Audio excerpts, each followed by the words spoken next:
Hello, it's me, Harmony again. This will be my third video, just checking in again and giving everyone an update on my transition and life in general. I'm sorry this is more of a slideshow or a podcast instead of an actual video, but my phone doesn't really take video anymore. Or it does, but I can't get it onto my computer anymore because it's turning into an obsolete brick. But it's still working, and I'm just trying out this as an alternative.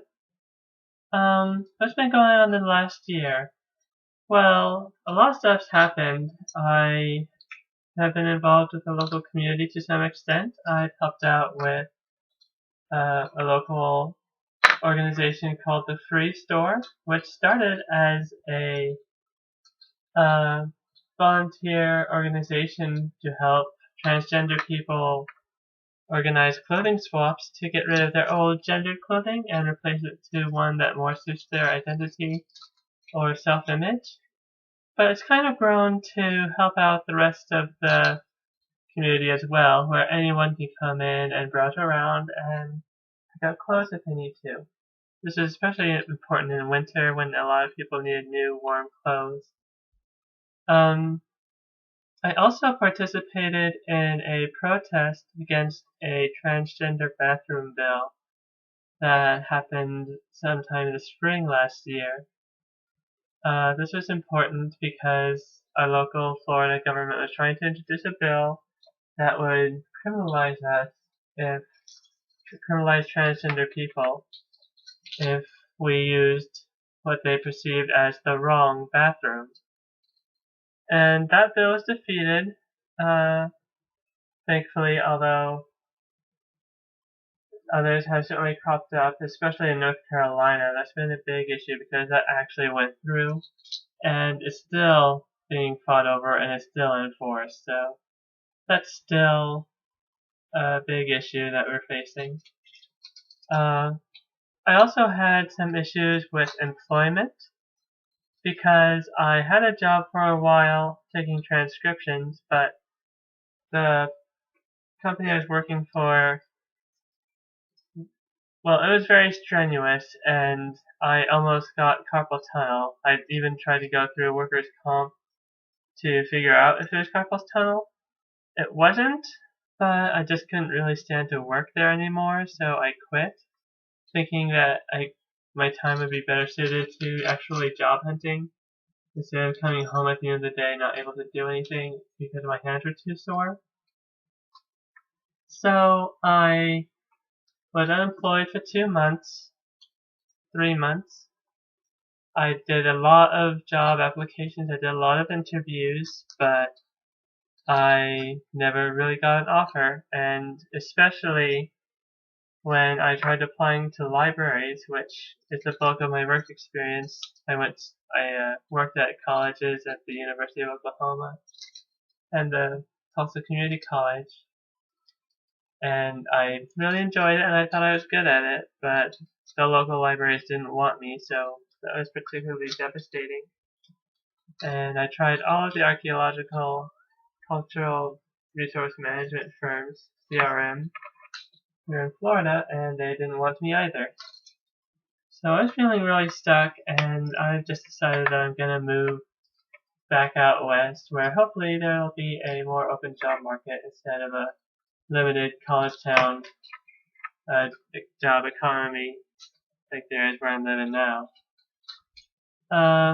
Hormones, actually, exactly when I left my job, my hormone prescriptions were cut off, and I was without estrogen for approximately the same period that I was unemployed for almost, well, a little longer because they stopped in October and I didn't get them back until March. So I was 6 months without estrogen, and that was really hard on me.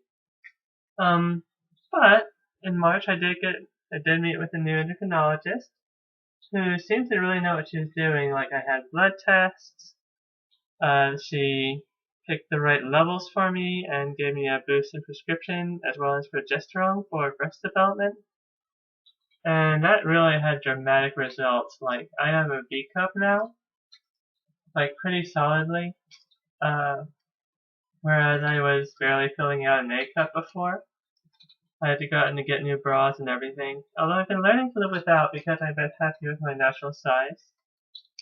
Um, Nothing else really. I did notice there was a change in my libido when I was on and off. Like, it really helped me becoming more in control of my sexuality after I started taking hormones again, which was really nice for me. My hair has gotten certainly thinner, I think, especially on my arms. It's a lot easier to keep smooth uh, and less visible than before. There hasn't really been any changes in my voice because uh, that's mostly a degree of habit and uh, self-training. Although I think I am going to try to get in touch with a voice counselor or a voice therapist or something. Maybe even resort to uh, voice surgery, because I think I just have this block about really feminizing my voice, so that's an issue.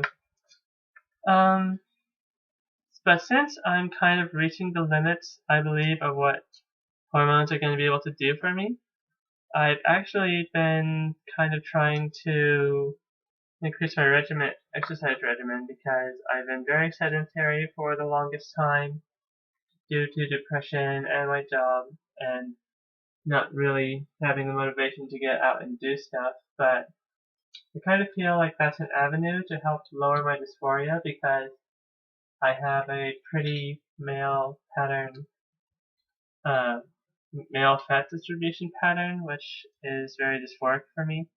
So I want to try to trim down and get rid of that. I've been kind of keeping as my models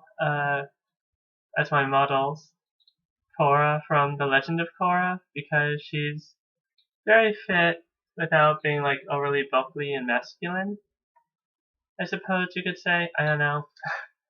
Kind of sleek and slim. And then there's also one of my new favorite fictional characters is a woman named Zarya, who is a pink character in a shooter game called Overwatch, who I have a significant girl crush on, and I think she's super cute, but she's super, super muscular, super kind of image of Butch that I want to project once I get to a certain point. And I just really like how those people look.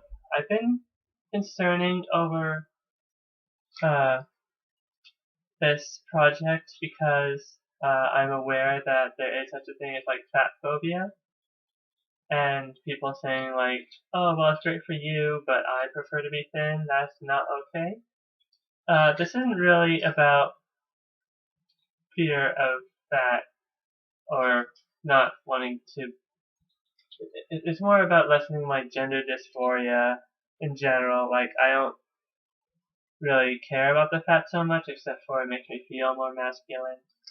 Not to say the ideal female form is slim, it's just for me, like, I'd rather be a curvy woman than a skinny guy, you know? Anyway, I've also been impacted by some recent events. Like, pretty much exactly a year ago of this recording, we actually legalized gay marriage, or same-sex marriage. And I was very happy about that because I had actually just met my current girlfriend, and we started dating, and she came to visit me. And I just really love her a lot, and she's been an extremely positive influence for me. But I knew it was tempered because I had the realistic outlook that even though same-sex marriage was legalized, and that's kind of helped to normalize and standardize the LGBT community in a lot of people's eyes, I knew that there would be a backlash, and we certainly have had that. We still are having a lot of continued issues, especially in medical care and employment. Like, I was unemployed, even though I tried my best to try to go back into guy mode and interact with them and hide my identity, but I think they just could somehow tell that something was off about me, and that contributed to me not getting a stable job. We also have issues. I think a lot of the backlash is targeted towards transgender people because we have definitely seen an increase in transgender specific targeting laws that keep us from bathrooms or are trying to get like the old gay conversion therapy, which doesn't work. And plus just access to healthcare and hormones and everything, which to some degree has been solved by President Obama, but in requiring insurance companies to cover surgeries and hormone treatments, but we're still in a very, very shaky place. Plus, on 6/16, barely 10 days ago, we had the Pulse Orlando gay nightclub shooting by a confirmed homosexual hating man who happened to turn out to be Muslim. And that's just kind of really had a big effect on me. I don't feel like I'm safe. I don't feel like I'm wanted a lot of the time. I don't like being as visible in public anymore. And that I'm very angry about it because the overwhelming response has been to focus on him as a Muslim and as a terrorist with some tentative ties to terrorist organizations. But what's extremely scary to me was this guy could have been anyone, you know. He could have been like your Uncle Ted at the 4th of July picnic who's complaining about the gays bullying the church or businesses to get their legislation or agenda through, or the guy at work who covertly, you know, it could have been anyone. It could have been a white Christian. It could have been some secular guy who's just sick of seeing gays kissing on the beach in Miami. And that's what's really scary to me. And I really hoped this massacre, the biggest non-Native American attack and death toll in American history, would give some element of legitimacy to what we're saying that would open people's eyes up to the amount of danger that the LGBT community is in. But it just hasn't, and that's really sad for me. I guess I should try to wrap this up. It's a long time to just listen to me ramble on about my life. But I want to try to do more of these, especially because I'm finding myself choked for creative outlets because my hands are usually too sore for me to do very much except for talking. I can't write, I can't type, I can't draw, I can't play piano, I can't play video games. So this is really my creative outlet, so if this works, I'm going to try to utilize it a little bit more often, and hopefully the videos won't be so extensively long. But yeah, that was just my 3rd-year check-in, and I'll see you all later. And message to myself, I suppose. You did a pretty good job with this year. Just keep at it, I guess. Things will get better, even if they won't get easier. Okay, bye.